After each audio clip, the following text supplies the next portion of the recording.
Imagine standing in the middle of your own backyard, the smell of smoked ribs in the air, your neighbors and in-laws laughing under the twinkle lights you strung up yourself, and then hearing your husband tell everyone that you bring nothing to the table, not even a real family. And instead of defending you, they laugh like hyenas while you stand there holding an empty plate, wondering if you've just imagined the last 12 years of your life. If you've ever been underestimated, humiliated, or made to feel small in front of people who were supposed to love you, you'll understand exactly what happened next. Before I start, if you enjoy true stories of revenge and redemption, make sure to hit that like button and subscribe. It helps more people hear stories like this one. My name is Laura Jennings. I'm 52 years old, a small business owner running a secondhand bookstore in Burlington, North Carolina. My life has never been fancy. My mother worked 2 jobs to raise me, and I never knew my father. I wasn't the prom queen, I didn't marry rich, but I've always believed I made up for that in hard work, loyalty, and showing up for the people I loved. That's why the moment my husband Rick humiliated me at that barbecue still burns in my chest like I'm standing too close to the grill. Rick and I have been married for 12 years. He's a contractor, the kind of man who wears dusty work boots everywhere, even to weddings. His family, well, they've never really welcomed me. From day one, I was the woman with no people. That's how his mother once described me when she thought I couldn't hear. And in their eyes, family was everything, except apparently me. I grew up an only child, and most of my extended relatives are either gone or estranged. The Jennings clan, they're big, loud, and tight-knit in that southern way where Sunday dinners feel like football tailgates. But under the smiles, there's a pecking order, and I was always the chicken scratching at the edge. The barbecue that changed everything was supposed to be a welcome home for Rick's nephew who had just returned from a deployment overseas.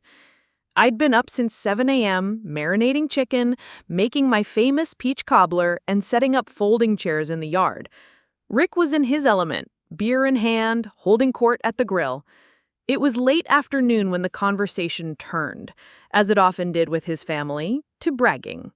His sister was talking about her son's promotion. Then someone brought up another cousin buying a lake house. The air smelled of hickory smoke and self-importance. And then someone asked Rick when we were going to add something to the family legacy. I expected him to mention my store. I had just won a small business community award. Or maybe he'd talk about the volunteer work I do at the literacy center. But instead, he smirked, looked right at me, and said, "Laura? She's sweet, but she doesn't really bring anything. No kids, no big job, no real family to speak of." The words hit harder than a slap. At first I thought I'd misheard him, but then the laughter came. Not the polite kind, the belly-deep, we're in on the joke kind. His brother elbowed him, his mother shook her head like, bless her heart, and my cheek started to burn. I just stood there, holding an empty plate, my hand trembling so hard the fork rattled against it. I could hear the cicadas buzzing in the trees, smell the tang of barbecue sauce, feel the sun on the back of my neck, but everything else felt far away, muffled, like I was underwater. I'd spent years swallowing little digs from this family. Oh, you wouldn't understand. You didn't grow up with siblings. You must be so lonely without cousins. But coming from Rick, the man I thought was my safe place, it felt like a betrayal I couldn't patch over. The rest of the evening was a blur. I went through the motions, refilled drinks, cleared plates, forced a smile that made my jaw ache. Rick barely noticed. He was too busy talking football with his nephews. That night, lying in bed, I stared at the ceiling while Rick snored beside me. I kept replaying the scene, his tone, the laughter, my frozen silence. The worst part? A small, ugly voice inside me whispered, maybe they're right. I didn't have kids. My business wasn't wildly profitable. I didn't have holiday reunions with dozens of relatives. Maybe in their world that was nothing. But then another thought followed, sharper, stronger. You've built your life from the ground up without anyone's help. You've worked, cared, and given more than they'll ever know. The days after the barbecue were strange. Rick acted like nothing had happened. When I finally mentioned it, he waved it off. "Babe, it was just a joke. Don't be so sensitive." That word, sensitive, made my skin crawl. It wasn't sensitivity, it was self-respect. But he didn't see it, or didn't care. And his family? Not a single call. No one thought to check if maybe I'd been hurt. In their eyes, it was all harmless fun. One Thursday afternoon, I was restocking paperbacks when my friend Marcy stopped by. She took one look at me and said, "You've been walking around like you lost your best friend. Spill it." I told her everything. The barbecue, the laughter, the way Rick brushed it off. She didn't gasp or look shocked. She just got this tight, determined look. "Laura, you have plenty to offer. They just don't see it because you let them write your story for you. Maybe it's time to take the pen back." Her words stuck with me. That night, after Rick fell asleep, I sat at the kitchen table with a cup of tea and started jotting down every accomplishment, every act of kindness, every way I'd shown up for people over the years. It wasn't about proving anything to them, not yet. It was about reminding myself who I was. But deep down, something was shifting. I wasn't just hurt anymore. I was planning. Because here's the thing about humiliation. Once you've tasted it, you either shrink from it forever, or you decide no one will ever get to feed it to you again. And I already knew the next time Rick or his family tried to make me small, I'd have the exact sentence ready to shut the whole backyard up. And when that moment came, oh, they'd never forget it. After that barbecue, it was like a quiet crack had formed between Rick and me. On the surface, everything looked normal. Same morning coffee, same "love you, babe" before work. But underneath, something was rotting.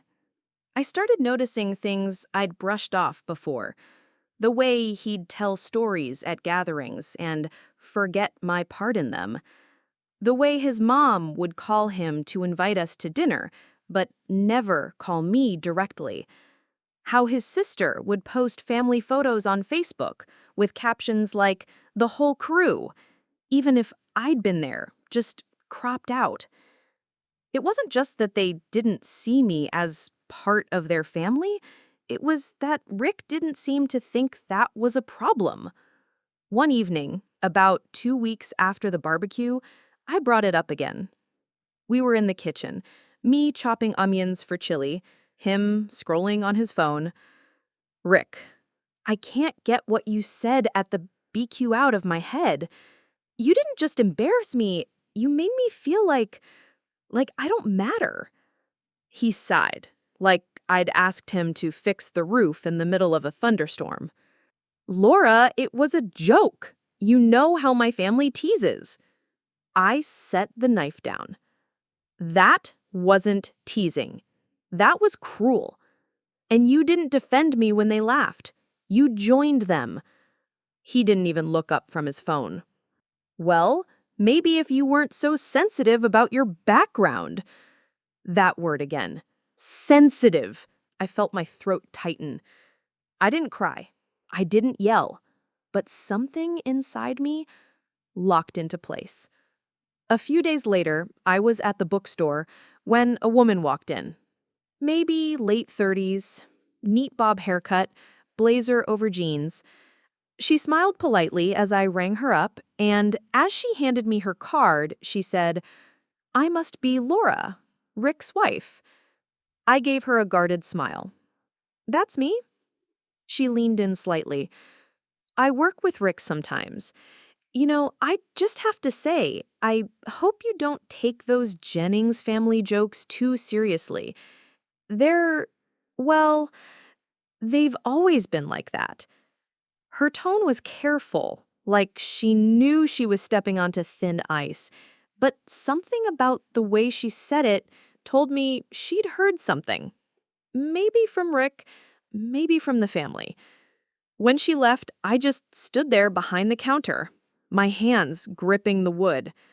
Even strangers knew my husband's family thought I was beneath them. That night, I started replaying every family gathering in my mind. The Easter, where they made a game out of guessing my real age. The Christmas, when Rick's mom gave me a cookbook for beginners, even though I'm the one who cooks half the holiday meal. I realized this wasn't new. This was the water I'd been swimming in for 12 years, and Rick was the one holding me under. A turning point came when Marcy, my friend, invited me to her cousin's wedding. It was one of those big Southern affairs, string lights, long tables, live band. Marcy introduced me to half her extended family that night, and every single one of them treated me like I belonged there. They asked about my store, they laughed at my jokes, they complimented my dress. Nobody made me prove my worth. Driving home, I had to pull over for a minute because my eyes were blurring with tears. I wasn't sad, I was angry. Angry that I'd gotten used to feeling small when belonging was supposed to feel like this. The real crack in the dam came a week later. Rick's mom called him, never me, and invited us to a family meeting. That was her word for it. Apparently, Rick's sister was having trouble with her daycare business, and the family wanted to brainstorm how to help. Now, I've been running my bookstore for 12 years, on a screw shing, in a tough market. I've built a loyal customer base. I know marketing, budgeting, inventory, all of it. I could have offered real advice. But when we got to his parents' living room, I wasn't invited to sit at the big oak table with everyone else. Rick's mom pointed me toward the couch in the corner, like I was a kid tagging along. They talked for over an hour. Not once did anyone ask my opinion. When I tried to speak up, Rick actually cut me off. "Laura, we've got it handled." The humiliation from that barbecue came flooding back. Hotter, sharper. I sat there quietly, fingers clenched in my lap, and thought, you have no idea who you're dismissing, but you will. That night, I pulled Marcy into my plan. Not the full thing. Not yet. Just enough so she knew I'd need her help when the time came. She didn't even ask why. She just grinned and said, "Honey, I've been waiting for this moment for years." Over the next few weeks, I started playing a part.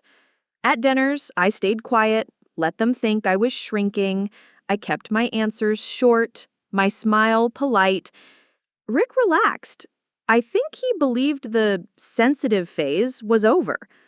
But behind the scenes, I was setting things in motion, gathering little pieces of information, lining up the right moment. Because here's the thing. I wasn't looking for petty payback. I didn't want to make them feel small for 5 minutes. I wanted them to see me differently forever. And for that, I needed patience. The perfect opportunity landed in my lap one Thursday evening when Rick came home, tossed his keys on the counter, and said, "Hey, Ma's birthday cookout is next month. Everyone's coming, even Uncle Wayne from Texas." I felt a slow, deliberate smile spread across my face. Rick didn't notice. He was already grabbing a beer from the fridge. That was it. That was the moment I'd been waiting for. I spent the next few weeks preparing. I can't go into all the details yet. not without spoiling the ending, but let's just say I was gathering more than recipes and table decorations. And every day I got better at the act, smiling when they made jokes at my expense, nodding along when Rick talked over me, acting like the woman who just let things go. Inside, though, I was razor-sharp focused. Then, 3 nights before the cookout, I got a call that nearly knocked the breath out of me. It wasn't Marcy. It wasn't a telemarketer. It was a voice I hadn't heard in over 30 years. Laura? It's your brother. I froze when I heard those words. Your brother? My mind scrambled. I didn't have a brother. Not really. My mother had raised me alone, and whenever I asked about my father or possible siblings, she'd shut it down with, "It's complicated." The voice on the other end sounded nervous. "Half-brother, technically. My name's James. I've been looking for you for a while." We talked for over an hour. Turns out, James was my father's son from a later relationship. Our father had passed years ago, but James, well, he'd grown up in a big, boisterous family in Texas. He'd found out about me after digging into some family records and decided he wanted to connect. Here was the wild part. James was a retired Marine colonel, decorated, widely respected. And when I told him about the barbecue incident, he didn't hesitate. "I'm coming to that cookout. You deserve someone in your corner." I didn't know whether to laugh or cry. For the first time in years, I felt like maybe I wasn't the woman with no people after all. The day of Rick's mother's birthday cookout was one of those perfect Carolina spring days. Warm but breezy, sunlight slipping through the oak leaves. I'd been up early, baking a layered lemon cake, making sure the tables were set just so. Rick was in his usual pre-party mood, loud, a little cocky, already sipping a beer by 11 a.m. His family arrived in waves, filling the backyard with the smells of coleslaw, ribs, and that thick perfume his sister always wore. I'd told no one about James, except Marcy. She was practically vibrating with anticipation. Around 2 o'clock, while Rick's mom was holding court at the grill, a tall man in a pressed shirt and slacks walked into the yard. Broad shoulders, close-cropped hair, the kind of presence that makes people straighten up without even realizing it. "Laura," he called, his face breaking into a smile. Every head turned. I walked over, hugged him, and said, loud enough for the nearest dozen relatives to hear, "Everyone, this is my brother, Colonel James Whitaker, U.S. Marine Corps, retired." You could have heard a fork drop. Rick blinked like he was trying to compute the math. His mother's eyebrows shot up so high I thought they might disappear into her hairline. His sister's eyes darted between us like she was looking for a hidden camera. James shook hands, made small talk, polite, but with that calm authority you can't fake. And every time someone asked how we knew each other, I let him explain. "We share the same father. I just found her after all these years. I'm honored to be here for my sister." That word, sister, landed like a brick in the middle of their perfect little family narrative. The real moment came about an hour later. Everyone was seated under the big canopy, plates loaded, conversation humming. Rick, apparently feeling comfortable again, started telling the story of how Laura nearly burned the chicken at last year's cookout. His brother laughed. His sister chimed in about how I never could get the timing right. I felt James's eyes on me. That was my cue. I set down my fork, leaned forward just enough to command the table's attention, and said, calm but clear, "You know, for people who think I bring nothing to this family, you sure talk about me a lot." The chatter died instantly. I let the silence stretch, a trick I learned from watching courtroom dramas, then added, "And in case it wasn't clear, I do have a family. I just met my brother for the first time, and I can promise you, he's the kind of person who wouldn't laugh at me in my own backyard." You could feel the shift.